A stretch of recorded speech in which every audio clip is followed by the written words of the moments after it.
Explain why it was important for your parents to relocate from LA to Oregon. I think it was overall just the ease of living when you talk about where my parents wanted to raise kids. My dad played at the University of Oregon, always loved Portland, so I think the move up to the Northwest was pretty easy for them, even though most of our family on both sides is from Southern California. But if you've ever been to Oregon or know the Portland area well, there's so much nature. The public schools are some of the best in the country, and it's one of the places that I just continue to pay homage to and love going back to and visiting my closest friends, seeing people and just feeling the essence of what Portland and what Oregon's all about. You wanted to play football when you were a kid back in the day. What did you say to your parents when you found out you couldn't be quarterback about the position you then wanted to play? Well, it was more so about where I'm from, just outside of Portland, Lake Oswego. I think they do this in a lot of places because it's such an advantage when you have a height and weight, no height and weight limit. So for me, I would have to play, linebacker. I would have to play the line, something of that sort. So I couldn't actually carry the ball or handle the ball. So I would have had to, get somewhat under the weight limit in order to play quarterback. So they said, and it put it out of the realm of possibility to even be quarterback. But as I said, my dad took me down to the painted area and showed me. He said, "Hey, listen, you idolize Shaquille O'Neal, you idolize Charles Barkley, guys like that position you're going to play as you get older." And he said, this is your football down here. So make your mark down here, work from the game from the inside out, and everything else will fall into play. But pretty much basketball is going to be what you're going to do. I think also, your mom was a nurse, but you jokingly put on pads at some point, and then it was your mom just told you she wasn't having it? Yeah, it was my senior year of high school, actually, and I had just a really good relationship with somebody who trained the football team. So I put on pads and walked into the locker room after one of their practices and was like, I'd think about playing. I'd toy with the idea of that. And my parents got wind of it and said, if you ever do that, we're going to drive onto the field and snatch you up, and that's going to be it. So I was like, okay. Understood. Yeah. How many no-hitters and perfect games did you throw? A handful of no-hitters, and then I had one perfect game. I was a pretty good pitcher. I grew up watching pretty amazing pitchers throughout the MLB, but my favorite was Randy Johnson. The fact that he was 6'10", he was a lefty, he had the look with the mullet and the mustache, but the Mariners were my team, and if you grew up in the Pacific Northwest with when they had Griffey, they had Edgar Martinez, Jay Buhner, they ended up having a young Alex Rodriguez. Those were the teams. So then why retire from baseball before you ever reach high school? I think my dad saw the writing on the wall, and basketball was my first love. It wasn't too hard of a transition for me, but it was something that was a little tough because I loved the idea of mano-a-mano pitching. It's all resting on your shoulders. But had I been left-handed, I don't know if I'd be sitting here today. I might be, playing for the Dodgers or playing for the Rays right now. Who knows? But I think basketball was it really offered an opportunity for me to go professional, and that was my dream, was to make it to the NBA. How true is it that you wanted NBA videos instead of toys? Very true. Just like I always wanted Shaq basketballs. I was part of the Shaq fan club, and they'd send back the letters and all the stuff and the VHS tapes in the mail, and I actually thought it was coming from him. It's like when I found out it wasn't, it was almost like learning other things that you do when you grow up. So, but then you actually met him, and the first time you met him actually impacted how you treat fans 100%. Later in life. Right? No, it was crazy because it was a big moment in my life. We got access to downstairs because my dad had a media pass, but prior to that, my dad ran into Shaq on the elevator and said, "Hey, listen, my son is a huge fan of yours, maybe your biggest fan. Do you mind saying hi to him if you see him, in the locker room or in the tunnel?" So fast forward, we go underneath the tunnel. We're right outside the Orlando locker room, and here comes Shaq. Everybody's grabbing on him, and my dad, 6'9", taps on his shoulder. And, he runs by, and it's my brother and I. We got our jerseys on, and my dad said, "Well, at least you got to see Shaq," and we thought, that was pretty cool. It was like a very small, minor letdown, but then he stops. I think it registered in his brain that, hey, that's the guy that I spoke to earlier today. They must have been coming back from shoot-around, turns around, and I feel like everybody has their Shaq moment, but for me, how he treated my brother, how he treated myself, how he treated my father. He didn't have to do that, and I felt like that really, leading to today, whether it be on or especially off the floor, especially how I treat kids, like that was a big moment for me, and I'll never forget Shaq for that. Even if he gives me a tough time on TNT for shooting threes. Describe the comparisons between your dad and Will Ferrell's semi-pro character. They had the short shorts. My dad had the little bit of the fro going. I think it was a little bit more dramatized and semi-pro for Will Ferrell, but a lot of the same. The tight jersey, the chest hair, the almost knee high, a little bit farther than a little bit more than a quarter length sock with the stripes. And he, at the time they were wearing pretty much, I think the essential top of the line shoe was like a Chuck Taylor. His style of play, he told you what about that? Well, he was actually, it's funny because if he would have played in today's game, being 6'9", being a athletic 4 or 5 man, and being able to shoot the ball, that was one thing that he could really do, and that's who I got it from. The problem he had was in the summer times he traveled with the Beach Boys and my uncle, and then he played for the LA Lakers. So like finding balance between the two, especially when rock and roll was at its peak in that generation, just right after the '60s, that I imagine must have been tough to find some semblance of balance there. What was he like as a coach? Hard on me. I mean, he was hard, but he let me. He knew I was a self-starter. He was good in that he was supportive, but he never let me beat him. He always wanted that competitiveness to come out of me. I can remember, there were coaches that wanted me to tone it down and wanted me to bring it in. And while he, thought the same because I was so emotional, he never wanted that edge to go away. Like if you ask my brother, there were a lot of broken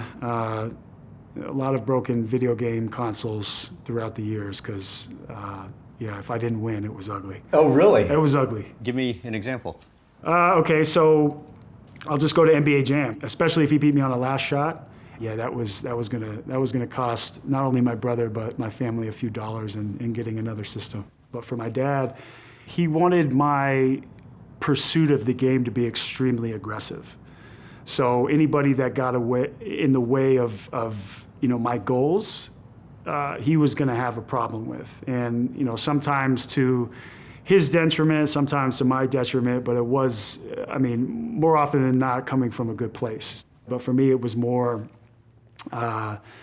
just like that's just my pops. He's old school. There's a lot of, you always see the overbearing parents, or you always see, in AAU, or you see different coaches, or you see different handlers throughout, especially now in 2020, where the climate of all of that has changed. He just wanted to I think, protect me, and that was the same thing with my mother as well. But he had a clear vision for you, and he wasn't going to let anybody get in the way. Nobody was going to stand in the way. And I think there was some lessons that were learned. And I always say about my father, like I learned a lot from his success, but also a lot from his failures as well. So those are all teaching points. It's just like in the NBA. We're taught to fail quickly. In a lot of ways, we're told to have success quickly because things are just coming at you so fast. What was that dynamic like as all of a sudden you're getting older and having more success, slowly pulling back from Dad's vision and making your own decisions?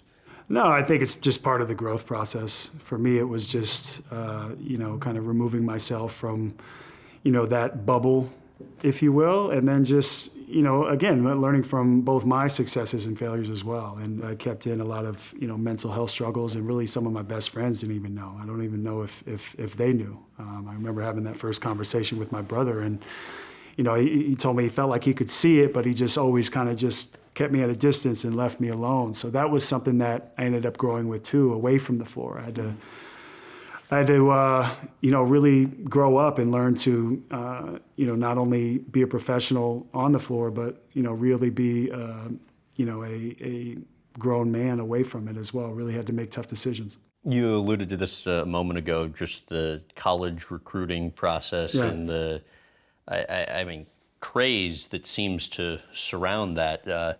Give a little insight into what happens when you're actually in that process. It's wild. I think for me, I had some sense of what was going on, but again, I was like, I just want to I just want to chase the game. My whole vision was to make it to my goal and make it to the NBA as soon as possible. I wanted that college experience, but overall, and this helped being not only teammates but roommates with Russell Westbrook. Like we saw things very linear. We knew what we had to do to get to that level. But that's the problem. Like the college recruiting process, I feel like has just continued to get worse. People's parents and their handlers and everybody, wanting something in return, and that just opens up a whole nother, can of worms when it comes to college players getting paid and the NCAA using their likeness. So for me, that was very tough because I came into a team that was number one in the country. I was the number one recruit in the country that year, so there was a lot of people tugging at me, and we had a great recruiting class. So I know, in talking to all those guys that I came up with, there were so many stories and so many things that we had seen. What are some of the most outrageous ones? Again, like you said, bags of cash, or a wardrobe full of clothes, or there's just so many things that are scary and wrong, and you don't know how to really understand it. You've never seen this type of stuff before, and yet you're having to deal with it. It just adds so much stress and anxiety, and you're just trying to get to your goal. You put the kid in a really tough place. I think it's a learning experience, but you take the player, you take that individual away, there's a lot of greed on every side. I really believe that. You go to UCLA instead of Oregon, your dad's alma mater, near where you're from. That first game back at Oregon, when you're with UCLA, before the game ever even starts, Tell me about what happened. Well, that was crazy. I think the week leading up to it, a number of crazy death threats. They're throwing stuff at my family, and it kind of got out of hand where... you have a smile now telling me. Funny. It's funny. But it wasn't funny then. No, it was right? not funny then. And I was fine with what was being, I guess, not literally thrown at me. It was quite literally thrown at my family, but I was just more worried about them. Like it was more so like, I know that my dad can handle it, my mom can handle it, my brother, sister. Your grandma. It was my grandma I was worried about. That was tough because she didn't understand it. She just wanted to be, she wanted to celebrate me and playing back in Oregon. Just wanting me to be loved was like so, wholesome, and that's just who my grandma was, and always, growing up always was. But that was the toughest part for me. But it was definitely a lot having seen that, and but for me it was a great environment, and we ended up winning and got a great road win. The Beach Boys, although I know your musical talents are limited to a short-lived electric guitar career back in the day. Your Uncle Mike is lead singer of the Beach Boys. How about the best time you ever had around the group? Honestly, the Loves, our family, we've always done Christmas really big. The Beach Boys have an amazing Christmas album, but even more so, just spending time with him in Lake Tahoe, around the family, around the extended family, and just there was one time, I think when I was 13 years old, I was in 7th grade, where I got to go down there. I think the last time I was down there for Christmas, and they did it really, really big, and it was a special time. So that, away from the Beach Boys, performing, that would be the best time. And then actually seeing them perform was their 50th anniversary at the Hollywood Bowl. It's just special because they're from there, right down the street in Hawthorne, and grew up in Southern California and Los Angeles, and then became, one of the best, American, if not one of the best bands of all times, and, have one of the top, I guess, 5 even albums and records of all time in Pet Sounds. After your dad retired from the NBA in 1975, he was hired to move in with the Beach Boys, Brian Wilson. Yep. What has he told you about what his responsibilities entailed? Brian had gone through his own series of maybe likely wasn't all his fault, but addiction, and or times where he spent a number of months, if not an extended time, in bed. And I think my dad just more than anything wanted to protect Brian. A true musical genius. Not only did he want to protect that, but he wanted to protect Brian as the person, because that's what you do when you're family. but he had, others on the outside that weren't looking out for his best interests. And I Really? think my dad really tried to intervene. So what's he said about that?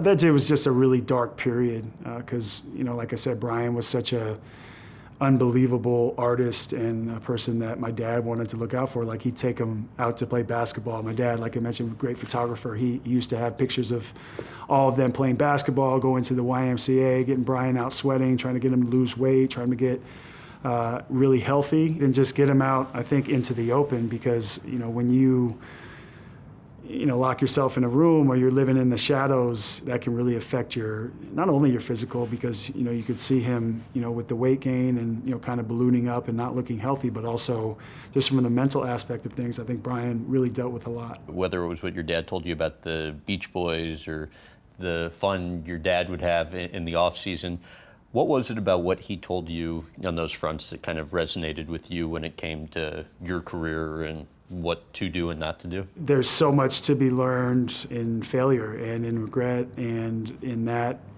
component in life, not just with my father, but with Brian, who was, regarded truly in rock and roll and in music and in that whole, era as a true genius. Without Brian, without, my uncle, without, the Wilsons, they're likely wouldn't be, a Sgt. Pepper's in that album from the Beatles. So I learned, a lot just being around success from my family, seeing some struggles with my family. There's just so much to be learned. I think I've taken that and tried to adapt that into my career. But early on, it wasn't something that was just given to me. I had to learn it myself as well.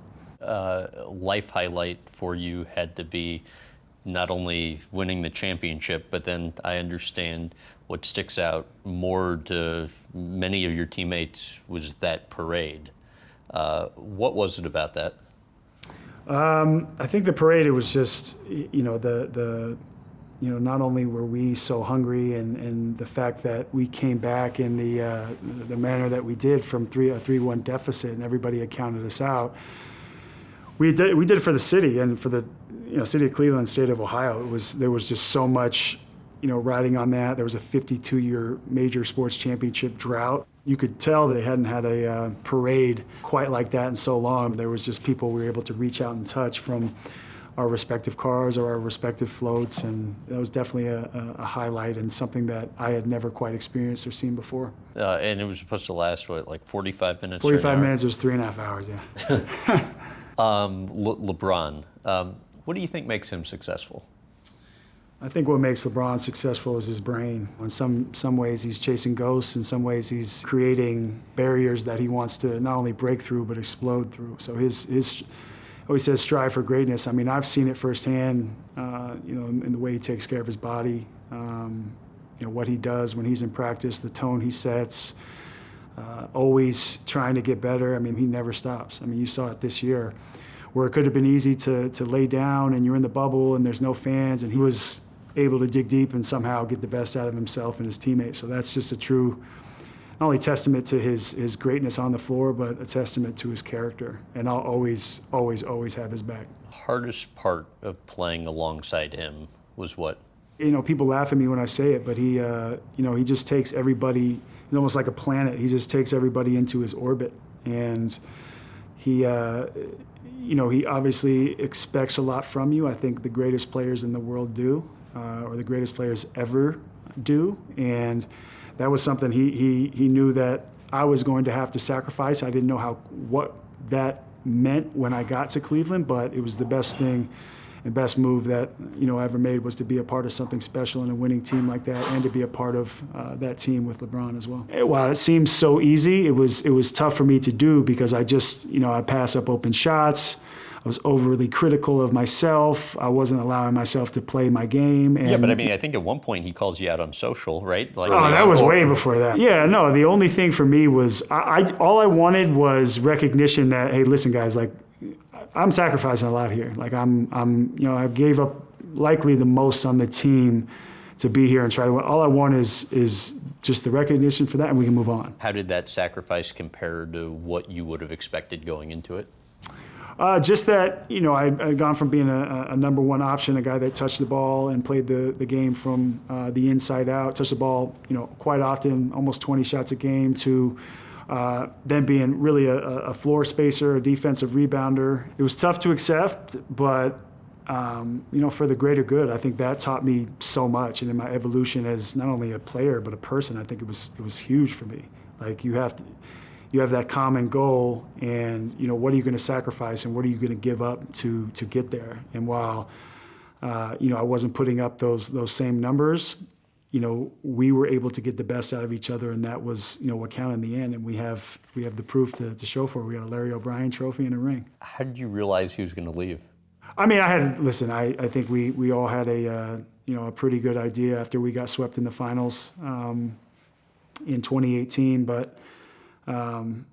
No, I think it was, just the next step in his evolution. I think all of Cleveland was very thankful that he kept his promise, came back, won a championship, and it was just a special ride, and it was the next thing for him. The most personally challenging part on your end of the past couple seasons would be what?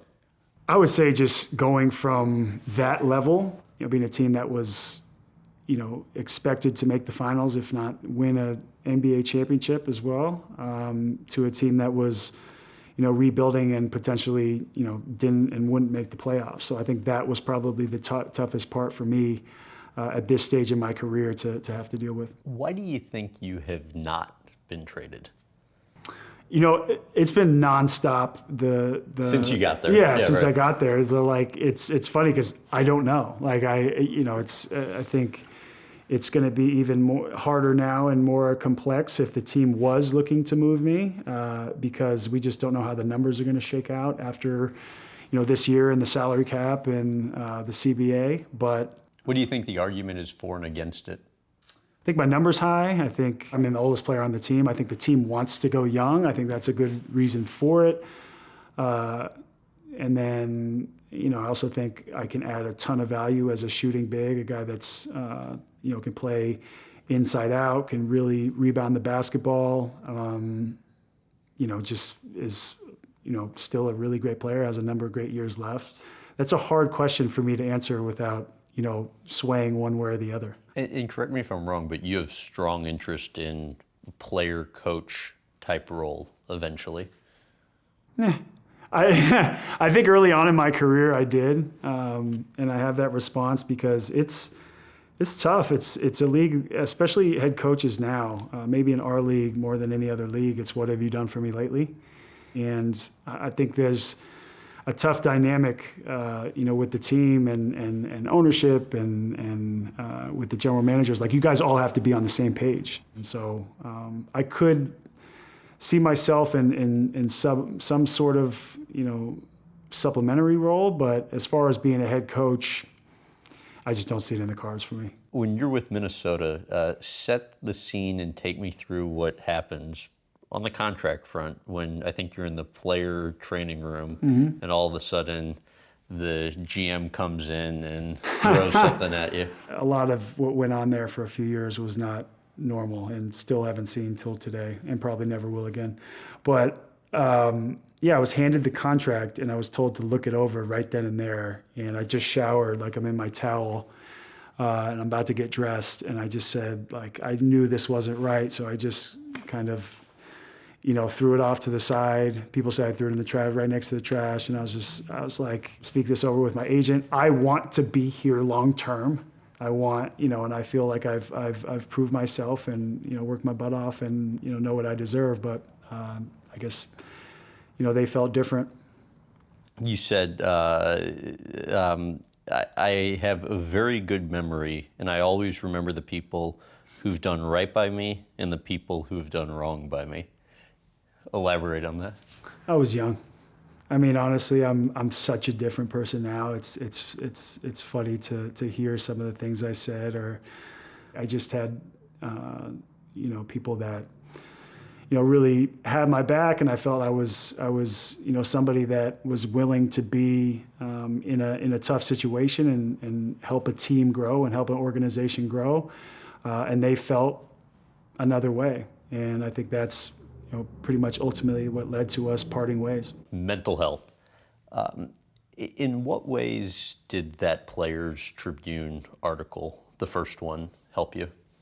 I think more than anything, it just it made me understand that there's such a community out there that is also struggling. And while that's disheartening, it allowed me to, I just immediately felt more comfortable in my own skin. I didn't get into too much detail. I was still able to pull back a layer that I hadn't before and be vulnerable. That was probably the scariest part, but also the part that, took me out of the shadows. Within the first 3 days, we had 6,000 emails. Within the first week, we had over 10. And it's really what it's turned out to be, is something so much bigger than me, but something that I can continue to speak about, hopefully be a face for and move the needle forward. And especially in such a anxiety-ridden time and so much unknown. So part of, a lot of my therapy for me is really, writing things down, whether it be about mental health or otherwise, because I think the range and all of that can help be a major problem solver. And you touched on some of that in your second article, which I don't know if this was just coincidental or intentional, but came out the week after my interview with Dak Prescott that made coincidental, news. Yeah. All throughout this quarantine and this off season, I started experiencing emotions I've never felt before. Anxiety for the main one. And then, honestly, a couple of days before my brother passed, I would say I started experiencing depression. What was it about what Dak said in the interview that resonated with you, because you came out and supported that on social? Big time. I mean, he's stronger than ever for having done that. For him to do that, especially being in the position he's in, the primary faces of the league, but being America's team, being the quarterback for that, and having said that, there's so many people that look up to him and look at him like a superhero. So for him to, allow himself to grieve and to be vulnerable, that was incredibly powerful, not only for myself to see and to hear that and for what we're trying to do, but just for so many people from every walk of life, from every demographic. That kind of stuff is huge, and he just paid it forward, and I really meant what I said when I said he saved a lot of lives that day. The Kevin Love Fund, how did the idea come about in the first place? Knowing that there was a special chance to impact and help people on a really a universal scale. It really was incredible to see how many people even came out in that first week, as I mentioned, with the 10,000 emails and everything that led up to really that third week in September when we announced the fund. We just felt like there was a real chance to take this and make it something special where we could continue to pay it forward and really help people. Your proudest achievement so far with it would be what? It's tough. I mean, there's, even in our first 2 years, there's been a lot of things that I'm incredibly proud of. We've started an education pilot that we're getting into schools where they're able to share first-person stories, and we're going to find ways to make that very therapeutic for kids. Also, destigmatizing anything mental health related, making sure that we continue to talk about it so we can not only beat down the stigma, but we can intervene early and then research. Like, that's something that I'm so proud of is the Kevin Love Centennial Chair at UCLA in their psych department. We've been able to work with them. It just keeps going on and on. It's really great to see where this is going to head. And I know a broader goal is touching 1 billion people over the next 5 years, but I'm hoping you can elaborate on a handful of items that I'm going to mention just in terms of goals. The first being increasing grant making. Yeah, I mean, I think the increase in grant making is that's part of the relationship aspect of it, making sure that we have the resources in order to impact other people and in their endeavors and what they see in their vision, and that's a major component to it as well. It's not just us in the Kevin Love Fund, it's others as well. We're all in this together. Like if it weren't for our relationships that we established early on, we wouldn't have made the leaps and bounds and be where we're at today. Influence policy? Influence policy, that's a big one. There's so much, part of my story actually, and I've spoken about it, is Youth Uprise in Parkland, Florida. Like that was part of the reason I decided to write my first article, and seeing the Youth Uprise that came from that after the fact. And then in Oregon, there was a group of kids that went to the state legislature and spoke about, we need these mental health days, every quarter, every semester. Which some people could think is just a convenient excuse for a day off, but it's actually a real thing. And I've done that, though. Yeah. where I'm not actually sick, but in my mind, I need a mental health day. Like I understood that completely. Like people want to look at it and say, well, people are just going to abuse that. But for them to take a day or two or three and cap it out, I think it's only going to allow for more growth and allow them probably to get the best out of themselves moving forward. How satisfying is it to have found something that truly has the ability to become your legacy? I mean, it's hard. For me, it's hard to really conceptualize it right now. I just feel like I'm in it. The legacy component of it isn't something I'm truly thinking about every day. I'm just trying to make as big an impact as I possibly can and make a footprint in this area, because I think more than any other time in human history, we're dealing with it's truly a pandemic that people are starting to talk about, but before this, nobody was really talking about. So it's going to be incredibly paramount and important, this work that we're doing at the fund, but also a number of people have come and done it before us. People will do it after us, but we want to make a major mark. Tad also mentioned the burden that the cancer had on Jace, because he was with her, day in, day out when she was going through all of that. What do you know about that? Yeah, I mean, all of us were mama boys, but I remember when initially she told me that she had it, she was like, "You're not coming home. Don't worry about that. You're not transferring to a school around here. You're staying out there where you want to be." But Jace at the time was finishing with school and was home, was with her, and I mean, watched it. She couldn't necessarily hide it from Jace because he was there every day. He saw the times where she would have to spend probably 10 plus hours throwing up, this and that, and saw the medicine she had to take, and almost you can't even put into words the burden. I mean, it's something only Jace knew, and he didn't necessarily share that. And Jace never was really much of a talker, so when something like that was a huge burden on him, he didn't know how to share it. He didn't know how to be vulnerable about it. How do you think it impacted him? Immensely. My mom was everything to all of us. And each boy would swear that they're my mom's favorite, but that just gives credit to her. So I know it did, but I could never tell you how much. I wouldn't even want to try to measure it. And then this off season, Tad's fiance gets a call from Jace's longtime girlfriend with the news. How did you find out what happened? It's crazy. All throughout this quarantine and this off season, I started experiencing emotions I've never felt before.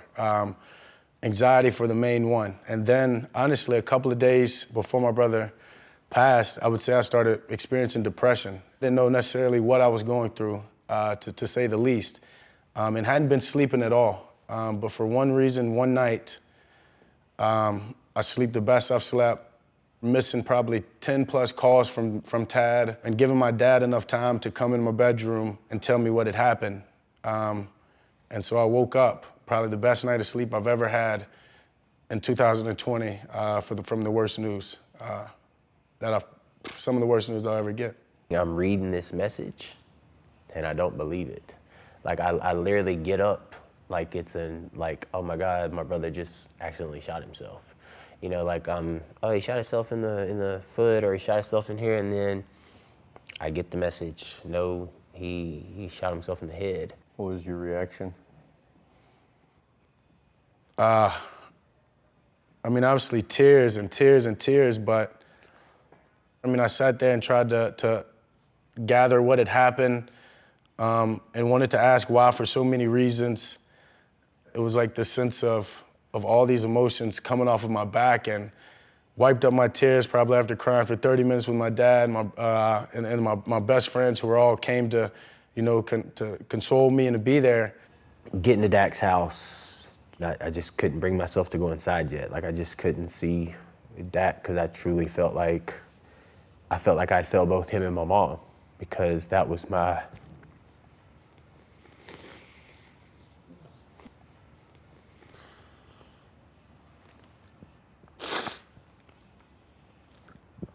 Because the last thing she told me was that it was my job and that I had been prepared my entire life to keep us together.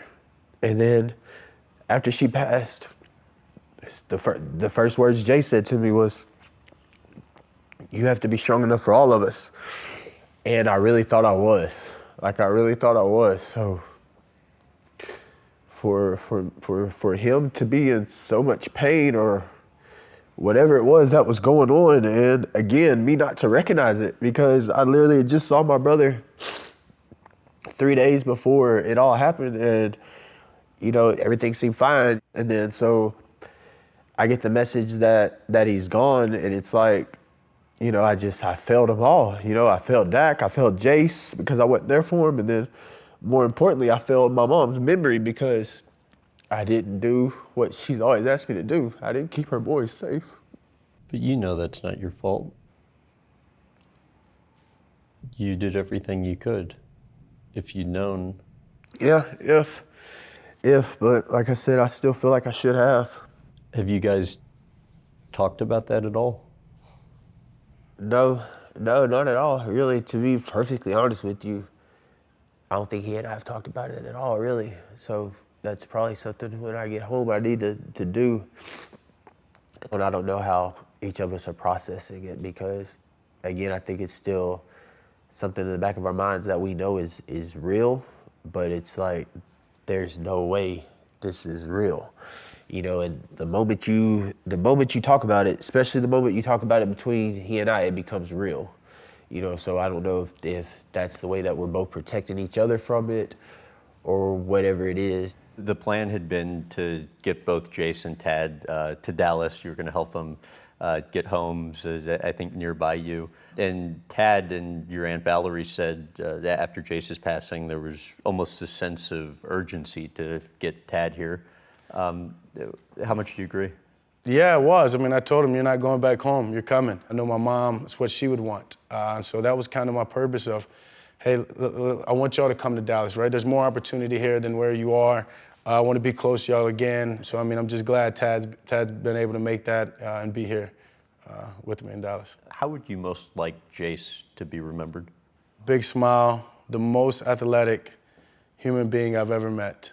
And anybody and everybody that knows him would agree. A crazy athlete, but such a big heart. I'll never get another hug in my life like the ones he gave. I mean, he was my best friend, and as much as you want to ask why, as much as this, I mean, I know my brother. And as we said, he had a lot of burdens on him. He had a lot of tough things. And my sense of saying that is, it showed me of how vulnerable we have to be as humans, how open we have to be, because our adversity, our struggles, what we go through, is always going to be too much for ourselves, and maybe too much for even one or two people, but never too much for a community, or never too much for the people and the family that you love. So we have to share those things.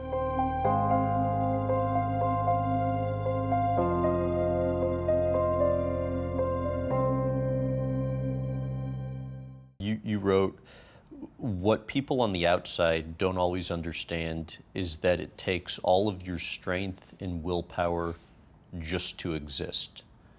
Explain that. Suppression it's exhausting. I just wanted to lock myself in a dark room and never come out. And there were times where I'd only come out to either eat, to play basketball to go to work, and that was just kind of my outlet, my safe space. So when that's taken away from me, it's even more exhausting. But I think it's an accumulation. It just adds up. When you have expectations, when you're playing in front of 25,000 fans plus all the people watching on TV that aren't knowing that you're dealing with this stuff, on top of what you're dealing with away from the court as well, it just is completely and utterly exhausting when you have a chemical imbalance and you haven't been able to get it right. You wrote, some of the darkest moments of my life happened when the crutch of basketball got taken away. Yeah. And that season where you only played 18 games for the Timberwolves, you pretty much, as I understand it, locked yourself in your apartment, rarely came out of your bedroom. Why? It's just, that crutch of basketball was everything to me. That was my safe space. Listen, I love basketball. It's what I do. It's not who I am, and that was something that I had to, really face and learn. And when I had an injury, it was really tough for me to, comprehend or understand what I was going to even do with myself. So I didn't have another escape. And on top of that, I'm not around my teammates. I'm living alone. My social anxiety got to such a high point where I didn't want to go outside. And that was it was just a really, really dark point, in my life that is, tough to revisit. But this went on for months, because I played 18 games and had no real healthy way of not only expressing myself, but just to bring myself out of it, because again, you self-medicate, you drink, you treat your body terribly, you eat terribly, and you just pretty much do everything to harm or hurt yourself. You're in your bedroom, blinds drawn a lot of the time, no TV, as you wrote. Like, what are you thinking about? Yeah, I think obviously, when you get to that point and it's day after day being the same, you come to a point where the darkest moments come into play, and suicidal thoughts come into play, and that you start planning it out, and what would be the route you would take, and that is those are really scary moments in my life. What were you going to do? I had a number of ways. It's, the good thing that happens is when you do search that, it comes up with the National Suicide Prevention Line. There was a couple ways that I had toyed with, but it was just scary to get down that route and think about the idea of taking my own life. But it was, something that crossed my mind pretty often, especially when you're in a moment like that. Did you ever attempt to? No. Thankfully. When you were in those really low places, you said there were a couple of your friends that helped in getting you through it. What happened that got you out of it? I think, honestly, part of it was because of my relationship with basketball. Part of that saved me, just getting healthy. But, I think it was just knowing that I've been so fortunate and so amazingly blessed to have a group of friends that truly want nothing else other than to just be there for me and to have this relationship. Does it ever get to a point anymore where you still have suicidal thoughts, or? I think, listen, if you've been down that road, and I don't know how, if whoever's going to watch this who's had those thoughts before, I think it does cross your mind. And I've just learned to speak my truth, honestly. I've learned that, nothing haunts us like the things we don't say. So me keeping that in is actually more harmful. So I think that's been the biggest and most helpful thing for me, is exposing it, understanding that, it is going to make me vulnerable and maybe put me in a spot where, for most people it could be tough. But I know that there's a whole group and a strength in numbers out there of people that are dealing with it. And, if we have more people that pay it forward, like we've seen across a number of sports and a number of walks of life, that's going to be better. And you said even now, with all the work you've done the past couple of years, some days are still brutal heavy, for you. Super brutal, yeah. Just because you don't get to choose when, you don't get to turn it on or turn it off. But it's more so, I tend to feel other people's pain and then not take care of myself. I think it's been, the isolation of COVID. I think it's been, obviously everything that's going on in America, social injustice. I mentioned anxiety rates tripling from the second quarter of 2019 to 2020, as well as depression rates quadrupling, like that kind of stuff. When the future seems meek and it seems like it's things aren't going to end the way that you want them to, I think that can put you down a very slippery slope. It's funny, actually, through COVID, I've tried to connect a lot of dots looking back, and while I've obviously have days that I really do struggle. I suffer a lot from imposter theory as well. Like I sometimes don't feel deserving. I don't feel like I'm worthy of what I've accomplished or the success I've had. And a lot of times I feel like a fraud because I don't feel like I've achieved enough.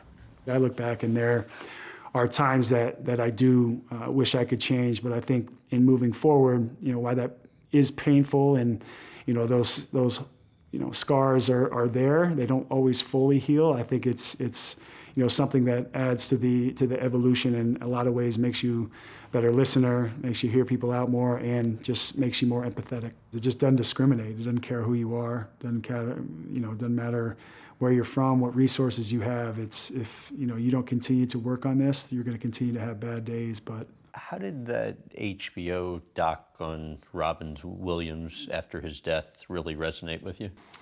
Oh, he's if you grew up with his movies and his stand-up and his personality, you would have thought, that's not a face of depression. That's not a face of mental illness. When you don't face those certain fears or those anxieties or that depression head on, that just puts you even farther back, and then you self-medicate. And when that doesn't work, it sets a baseline and puts you back even more, and then you self-medicate.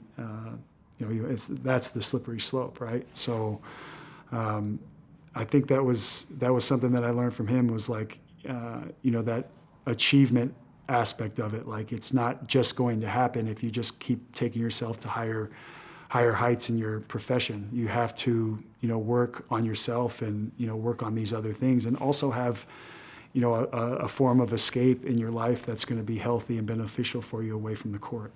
November 2017, your panic attack, it's third quarter, timeouts called. Take me to that moment and what happened from there. Yeah, it was scary. I was, just trying to catch my breath in a huddle. I'd gotten up and, Ty Lue asked me if I was okay, and I just could not catch my breath, and my heart just continued to race and to race. And, it's like I could look down and see my chest, like almost having convulsions. And no, I had to, because I'm in front of these almost 24,000 people, I'm like, I'm not about to have this moment here. And every time I'd felt something like that in the past, I always had somewhere to go, or it manifested in anger or rage in such a big way. But I just went to the locker room. I'm like, all right, where do I need to go? I'm searching for something that's not there. I can't catch my breath. My mind is racing. So I ended up on the floor of my head athletic trainer's, Steve Spiro, his office.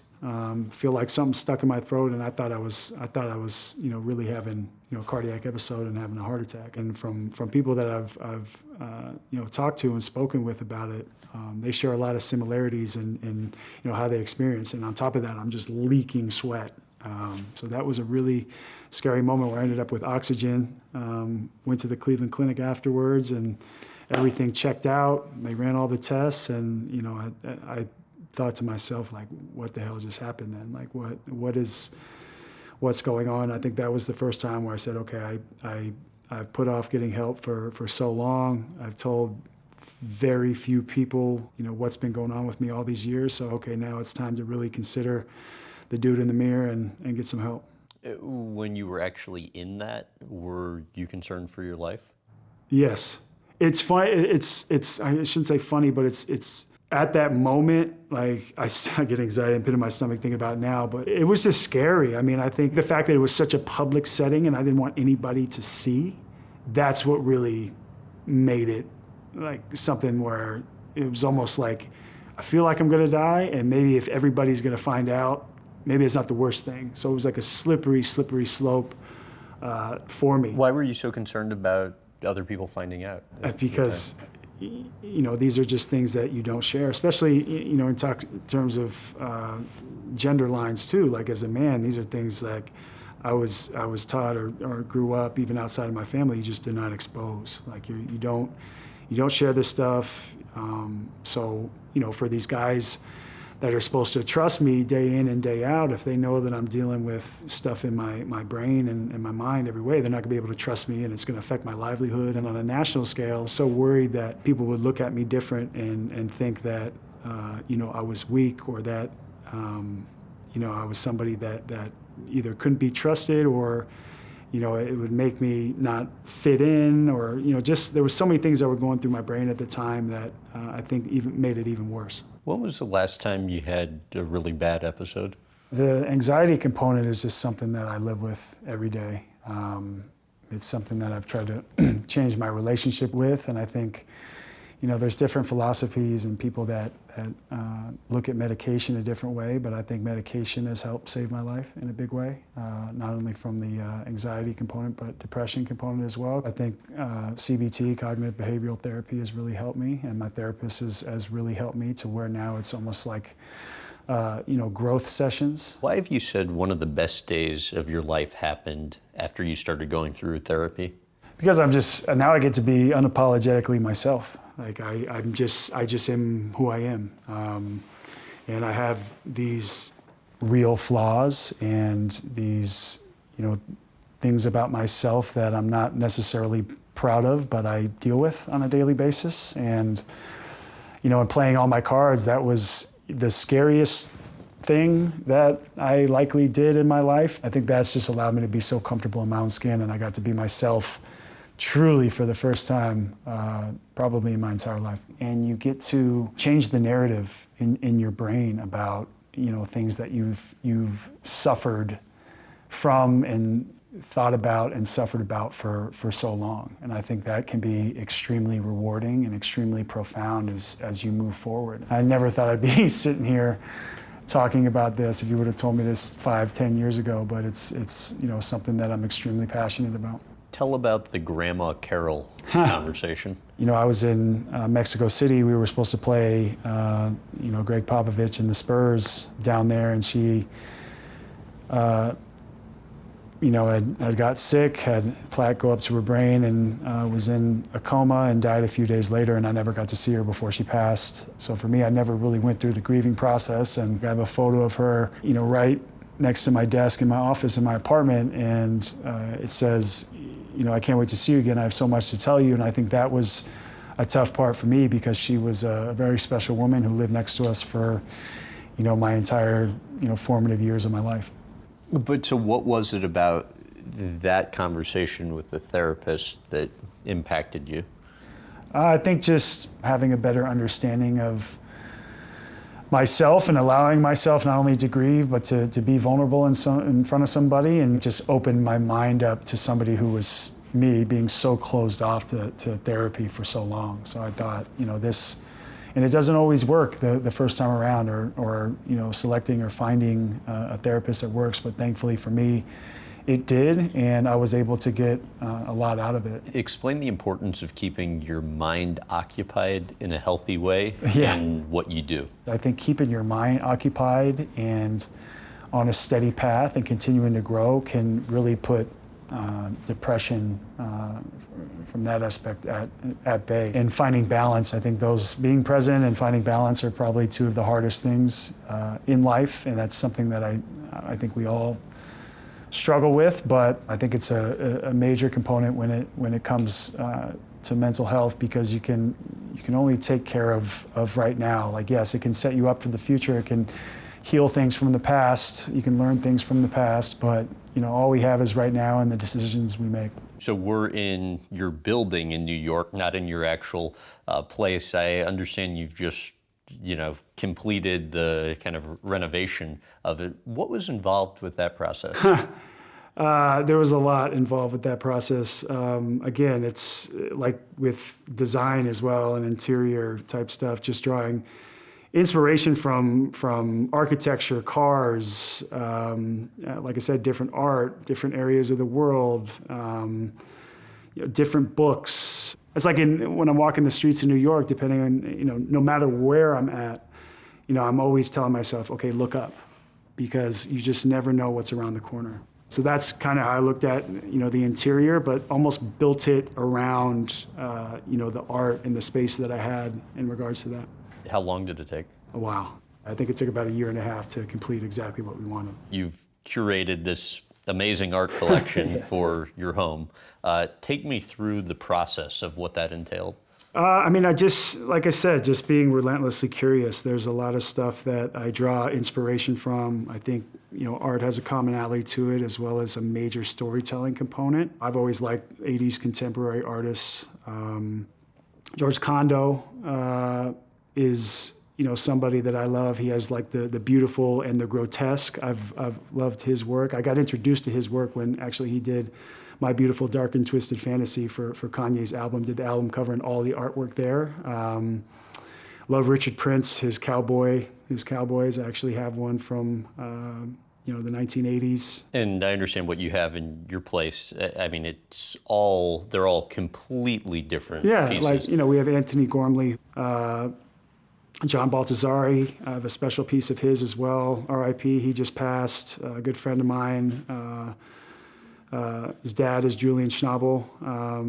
His plate paintings are amazing. I mean, the list just goes on and on. It's a lot like wine, and the more you know, the more you realize you don't know. I'm always really obsessed with people's process, or what makes them tick, or their storytelling component. Are there pieces that you don't have that are on the wish list? Of course. I mean, there's obviously like the Monets, the Picassos. Basquiat, Jean-Michel Basquiat is somebody that I would always love to have, because I love the street art component to it. And he made it, almost, I don't want to say high class, but he really brought that to, the forefront of 1980s contemporary art, which is still very current in today. And you see so many people draw inspiration from his work.